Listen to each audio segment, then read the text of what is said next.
Hello everyone, मेरा नाम शाहिद है और अभी मैं लंदन से 7,000 किलोमीटर दूर मुंबई में हूँ। दोस्त के साथ शेयरिंग वड़ा पाव खाने के बाद मैं तो इतना समझ गया था कि ये लोग मुमरा के बाहर कभी नहीं जाएंगे। मेरे दोस्तों का मानना है शेयरिंग इज केयरिंग। उन लोग बोलते हैं तू खाने की चीज हम लोग के साथ शेयर किया कर और हम लोग खाने की चीज का केयर करेंगे। लेकिन उन लोग के साथ शेयर करने के लिए मेरे पास सिर्फ बातें हैं। तो ऐसे ही बातों बातों में मुझे याद आया 3 साल पहले मैंने मेरे दोस्तों के साथ इंटरनेशनल ट्रिप प्लान किया था। इंटरनेशनल ट्रिप से मेरा मतलब था मुमरा से 6 लाख सेंटीमीटर दूर कलवा रेलवे स्टेशन। लेकिन अभी भी 2 लोग का वीजा लगा नहीं है और मजे की बात यह है ग्रुप में सिर्फ 3 लोग हैं। दोस्त का वीजा प्रोसेस में है। आई मीन डॉक्यूमेंट वेरिफिकेशन की वजह से क्लियर नहीं हो रहा है। और क्लियर कैसे होगा, डॉक्यूमेंट ही नहीं है उन लोग के पास। लेकिन उसमें उन लोग की कोई भी गलती नहीं है। आधार कार्ड बनवाने जाते हैं तो दुकान वाला बोलता है पैन कार्ड लेके आओ, और पैन कार्ड बनवाने जाते हैं तो दुकान वाला बोलता है आधार कार्ड लेके आओ। मतलब दोनों में से एक डॉक्यूमेंट तो लाना ही पड़ेगा। तो जब तक उन लोग का डॉक्यूमेंट नहीं बन जाता मैं सोच रहा हूँ अमेरिका से 8,000 किलोमीटर दूर आगरा चले जाऊँ। और मुझे नहीं लगता है आप लोग को ये बताना जरूरी है कि आगरा किस लिए फेमस है। फिर भी बता देता हूँ, आगरा फेमस है तंदूरी चिकन के लिए। तंदूरी चिकन के साथ और भी बहुत सारी जगह है आगरा में।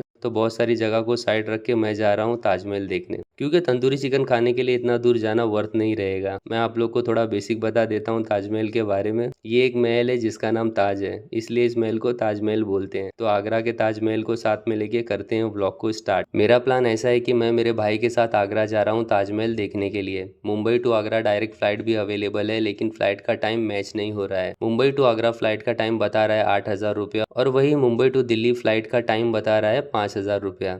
इसलिए मैं सोचा मुंबई टू दिल्ली जाएंगे तो हम लोग का टाइम बच जाएगा। बाकी पैसे की वजह से मैं ऐसा नहीं कर रहा हूँ। एक्चुअली मुझे दिल्ली भी घूमना है। मेरी फ्लाइट का टाइम है सुबह 5 बजे का, और हम लोग सुबह 7:10 को दिल्ली पहुंच जाएंगे, अगर प्लेन को किसी जैक ने हाई नहीं किया तो। मैंने मेरे भाई से बोला कि 2 बजे घर से निकलेंगे और रात में ट्रैफिक नहीं रहता है तो 3 बजे तक हम लोग एयरपोर्ट पहुंच जाएंगे, और वही सब चेक इन और बोर्डिंग करने में टाइम निकल जाएगा। तो मेरा भाई बोलता है हम लोग थोड़ा जल्दी निकलेंगे, रिस्क नहीं लेना चाहिए, कभी फ्लाइट छूट गई तो, इसलिए हम लोग 1 बजे निकलेंगे। अभी रात के 2:20 हो गया है और मेरा भाई अभी तक रेडी ही हो रहा है। बोल रहा है इतनी जल्दी जाके वहाँ क्या करेंगे।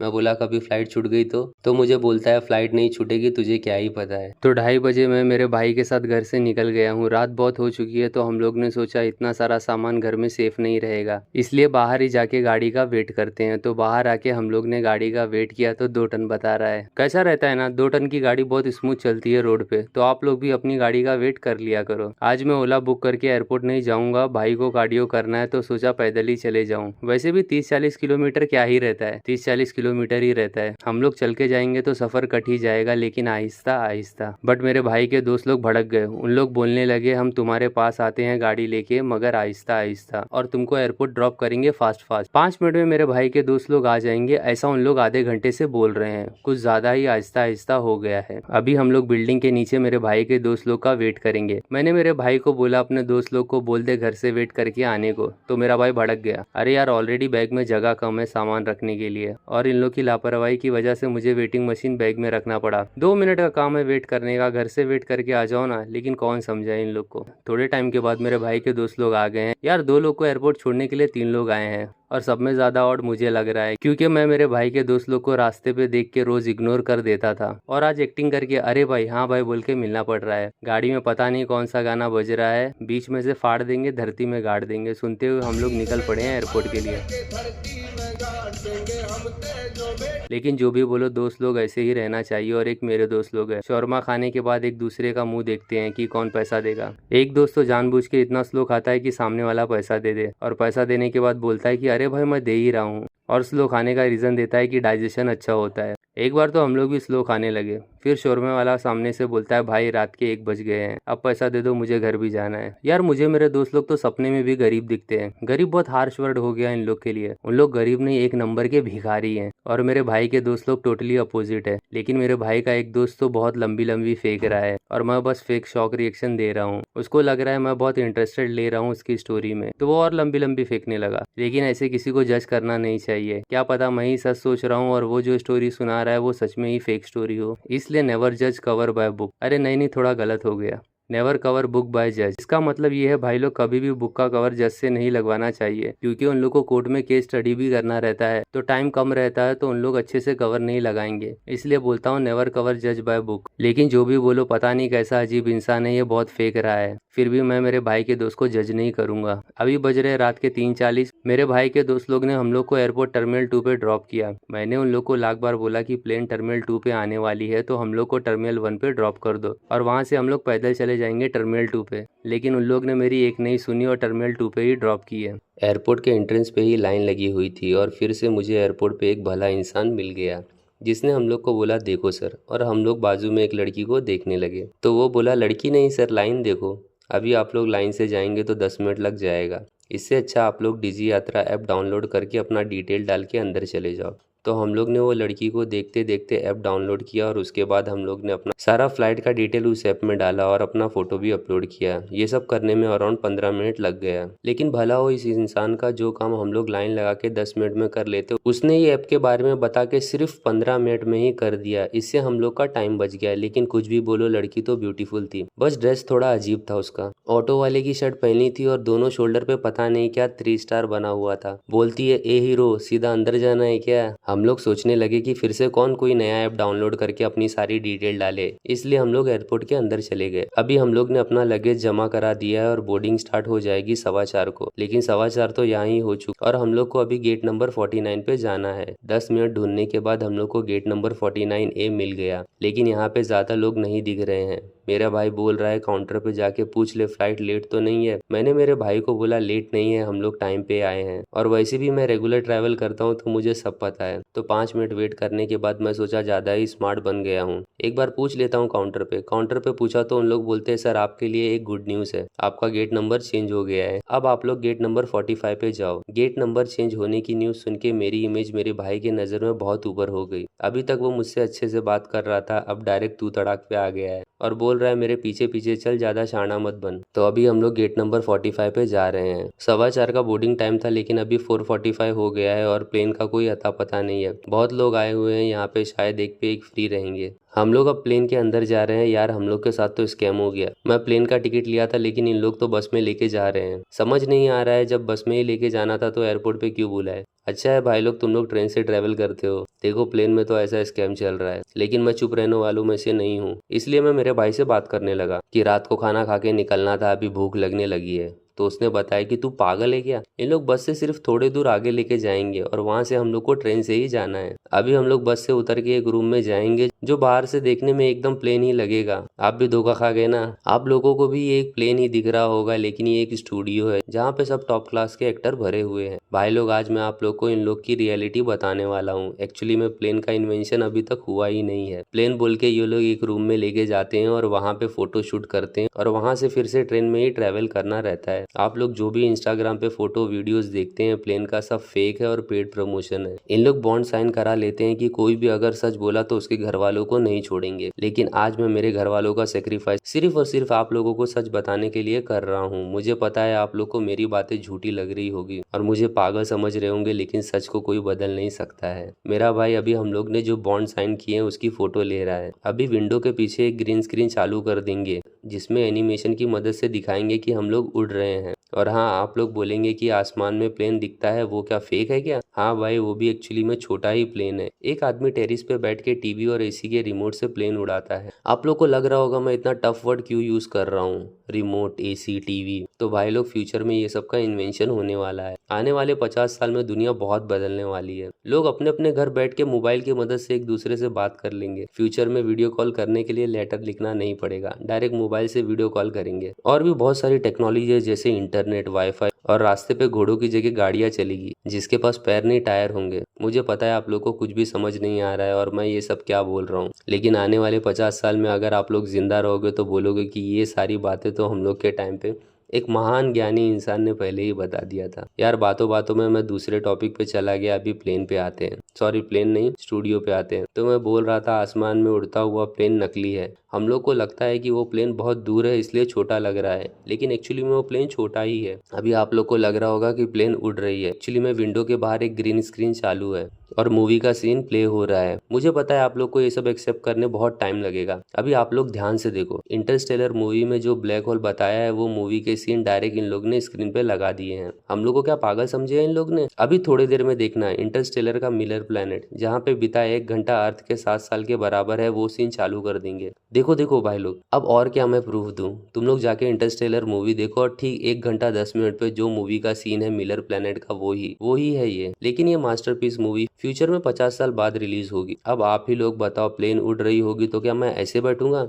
नहीं ना, क्योंकि ये प्लेन है ही नहीं। यहाँ FBI के एजेंट लोग केबिन क्रू का ड्रेस पहन के चेक करते रहते हैं कि कोई हम लोग का सीक्रेट लीक ना कर दे। मुझे पता है मेरी ये वीडियो कभी भी डिलीट हो सकती है और मेरी जान को भी बहुत खतरा है, लेकिन मैं दुनिया को ये सच बता के ही रहूंगा, चाहे इसके लिए मुझे मेरी दोस्त की जान भी क्यों ना देनी पड़े। अभी हम लोग दिल्ली एयरपोर्ट पहुंच गए हैं। यहाँ से हम लोग को लगेज लेने के लिए बेल्ट नंबर T7 पे जाना है। भाई लोग, लगेज मतलब जो बैग में सामान लेके आए हैं वो पूरा सामान हैंड बैग में आ जाता है तो अच्छा रहता है। हैंडबैग मतलब भाई लोग जो बैग हाथ में लेके चलते हैं वो, नहीं तो यहाँ लगेज लेने के लिए 15-20 मिनट और लगता है। रात में स्टूडियो में फोटो शूट करने के बाद हम लोग ट्रेन से मुंबई टू दिल्ली आए। मैं ट्रेन की वीडियो नहीं बनाया क्योंकि कैबिन क्रू के लोगों ने मेरा मोबाइल ले लिया था, लेकिन मैं उन लोग से डरने वालों में से नहीं था, इसलिए चुपचाप कोने में जाके बैठ गया और वेट करने लगा कि इन लोग अब कुछ बोल के बताएं। और उन लोग मुझसे डर के कुछ बोले भी नहीं। लास्ट में मैं उन लोग के पास गया और बोला, मोबाइल सीधे से दे दो नहीं तो मैं सॉरी बोल दूंगा। अरे भाई, मेरी धमकी से उन लोग कांपने लग गए और बोले नहीं मिलेगा मोबाइल, चल निकल यहाँ से। मजाक कर रहा हूँ भाई, मेरे पास मोबाइल ही नहीं है। मतलब उन लोग ने रिटर्न ही नहीं दिए। वो बोलते हैं ना, क्या बोलते हैं, और वो कौन है जो बोलते हैं, तो वो ये बोलते हैं, जब सीधी उंगली से घी नहीं निकले तो उंगली टेढ़ी करना पड़ता है। तो मैंने अपने बैग से घी का डब्बा निकाल के उंगली टेढ़ी करके घी निकालने लगा। सारे कैबिन क्रू के लोग एकदम शॉक हो गए, बोले यार तुम तो चीटिंग कर रहे हो। तब जाके मुझे मोबाइल मिला।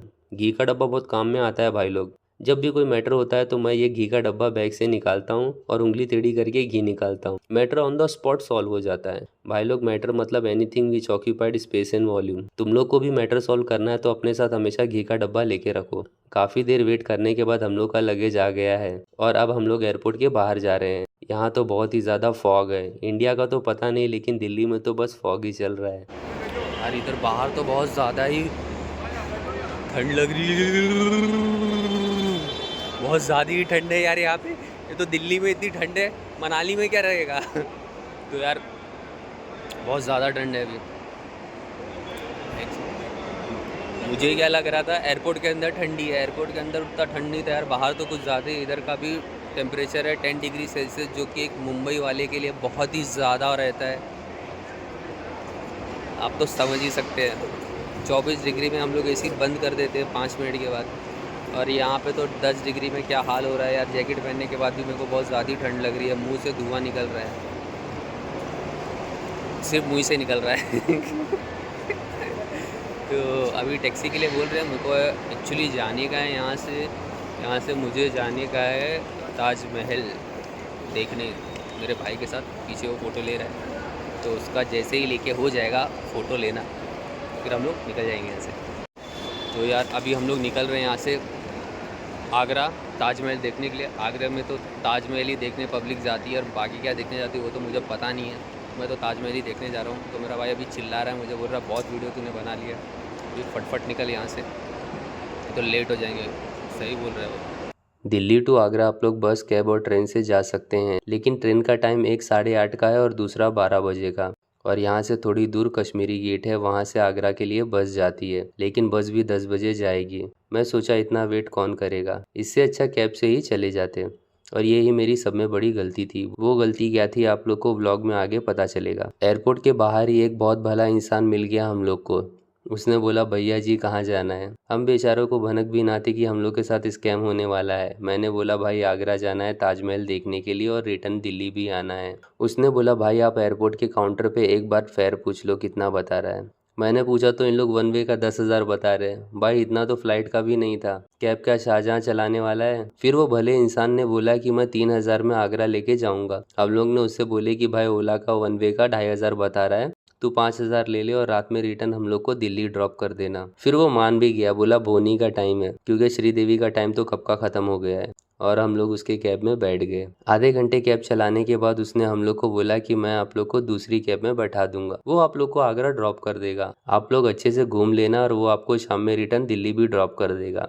फिर उसने हम लोग को दूसरी गाड़ी में बैठा दिया और बोला मुझे आधा पेमेंट कर दो और बाकी का पेमेंट तुम रिटर्न जब दिल्ली आओगे तो ड्राइवर को दे देना। पैसे की बात आई तो मुझे डाउट हुआ उस पे, लेकिन मेरा भाई बोला भरोसे नाम की भी कोई चीज़ होती है, दे दे उसको 2,500। मैंने दोनों ड्राइवर को बोला भाई कोई कंफ्यूजन तो नहीं है ना। मैंने दूसरे ड्राइवर को बोला तुमको मुझे दिल्ली ड्रॉप करना है।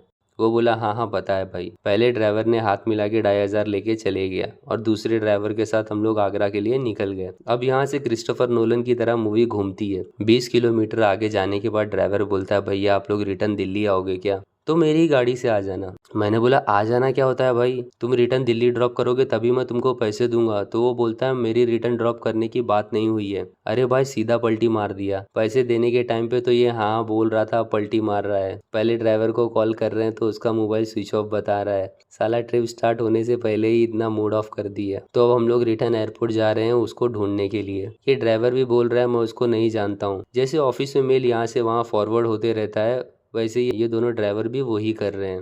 मैं सोचा एयरपोर्ट पे जाके भी क्या करेंगे, अभी स्कैम होना तो हो गया और यहाँ ही 10 बज गया है। फिर हम लोग ड्राइवर को बोलते हैं भाई आगरा ही चल। ड्राइवर बोलता भैया जी मेरा इतना पेट्रोल का लॉस हो गया है। अच्छा और हम लोग का जो पैसा लॉस हुआ उसका क्या। तो अभी 10 यहाँ ही बज गया और हम लोग जा रहे हैं आगरा ताजमहल देखने के लिए। ड्राइवर तो भाई अपने पूरे खानदान को कॉल करके बोल रहा है कि मेरा लॉस हो गया, मेरा लॉस हो गया। तो भाई ये दादागिरी तो हमको सब घुसेड़ देते। वो है कहाँ वो बंदा आकर वो आई फोन ही नहीं, हमारा तो तुरंत काट देता है ना वो फोन। उससे तुम पैसे उस मैं भाई पीछे जाके सो जाऊंगा, लेकिन कार में कहाँ नींद आती। कुछ भी बोलो मजा आया, आज कुछ एडवेंचर हुआ। दिल्ली भाई लड़की तो छोड़ो लड़के लोग के लिए भी सेफ नहीं है। बचपन में सुना था दिल्ली के ड्राइवर लोग बहुत स्कैम करते हैं, आज देख भी लिया। अभी 1 बज रहा और हम लोग 1 बजे ब्रेकफास्ट करने के लिए यहाँ रुके हुए हैं। मुझे मोबाइल भी चार्ज करना है। मैंने मेरा और भाई का मोबाइल चार्ज पे लगा दिया हूँ, लेकिन बैग गाड़ी में ही है। ये रेस्टोरेंट का रेट तो एयरपोर्ट को भी पीछे छोड़ दिया है और खाने का भी कुछ मन नहीं कर रहा है। अभी थोड़ी देर पहले ड्राइवर सामने था लेकिन अब कहीं दिख नहीं रहा है। बहुत कंफ्यूजन है। मोबाइल चार्ज पे लगा है, मोबाइल देखूँ कि ड्राइवर को देखूँ या फिर बाहर जाके गाड़ी को देखूँ। ऐसा भी हो सकता है कि ड्राइवर हम लोग का सामान लेके चला गया हो और बाहर गाड़ी देखने जाऊं तो यहाँ मेरा मोबाइल ही गायब हो जाए। लेकिन मोबाइल ज्यादा इंपॉर्टेंट है, इसलिए मैं मोबाइल यहाँ रख के बाहर हम लोग जो गाड़ी में आए उसको देख के आता हूँ। बाहर जाके आए तो गाड़ी भी खड़ी है और डोर भी अच्छे से लॉक है। मैं तो बस वेट कर रहा हूँ मेरा मोबाइल फुल चार्ज हो जाए, क्योंकि जो गाड़ी में हम लोग आए हैं उसमें फास्ट चार्जिंग नहीं हो रही है। 1 घंटे में सिर्फ 12% मोबाइल चार्ज हुआ था मेरा। मेरे भाई ने यहाँ पे ब्रेकफास्ट कर लिया और मोबाइल भी फुल चार्ज हो गया है हम लोग का। हम लोग अभी यहाँ से निकल रहे हैं, पता नहीं कब आएगा आगरा। इससे अच्छा तो फ्लाइट से ही चले गए होते डायरेक्ट आगरा, लेकिन फिर हम लोग के साथ ये स्कैम नहीं होता, इसलिए जो होता है अच्छे के लिए होता है। हम लोग आधा रास्ता कवर कर लिए हैं और 100 किलोमीटर दूर है ताजमहल। टाइम पास करने का सब में अच्छा तरीका ये है कि नोबिता बन जाओ और सो जाओ। ड्राइवर को बोला कि हम लोग को रिटर्न दिल्ली ड्रॉप कर देना, लेकिन ड्राइवर को अचानक से पता नहीं क्या दौरे चढ़ने लगे। नहीं भैया नहीं भैया कर रहा है। अभी 4 बज रहा है और हम लोग आगरा पहुंच गए हैं। टेंशन हम लोग के सामान का ही है कि ये सामान अब लेके चलना पड़ेगा। ड्राइवर ने हम लोग को 1 किलोमीटर पहले ही उतार दिया, बोला अंदर गाड़ी अलाउ नहीं है। आप लोग को यहाँ से इलेक्ट्रिक ऑटो मिल जाएगी जो 20 रुपए में अंदर ड्रॉप कर देगी। ऑटो वाले से पूछे तो उसने 100 रुपया बोला। सामान लेके चलने की ताकत नहीं है अभी, तो हम लोग ऑटो में ही बैठ गए।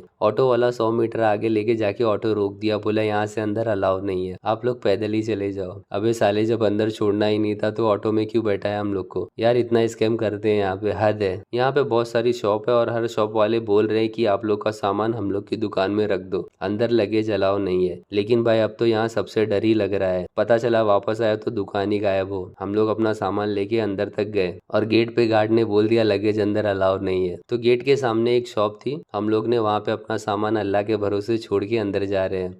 दुकान वाले ने बोला 100 रुपया लगेगा। हम लोग दुकान में लगेज रख के अभी ताजमहल देखने अंदर जा रहे हैं। मेन गेट से हम लोग ने 50 रुपए की एंट्री टिकट ले लिए हैं। आज तो बहुत लोग आए हुए ताजमहल को देखने के लिए। ताजमहल में एंट्री करने के लिए टोटल 3 गेट है, साउथ, ईस्ट और वेस्ट, जिसमें से वेस्ट गेट इंडियन लोग के लिए होता है जहाँ बहुत रश रहता है, और ईस्ट गेट फॉरनर लोग के लिए यूज होता है। ईस्ट गेट के पास ऑब्वियसली रश कम रहता है और साउथ गेट सब में कम यूज होता है। साउथ गेट सुबह 8 बजे के लिए ओपन रहता है और सभी गेट 500 मीटर दूर है ताजमहल से। ताजमहल देखने की एंट्री फीस 50 रुपया इंडियंस के लिए है और 1100 रुपया फॉरनर लोग के लिए है। और ताजमहल के अंदर मकबरे में जाने की फीस 200 रुपया है, इंडियन और फॉरनर दोनों के लिए।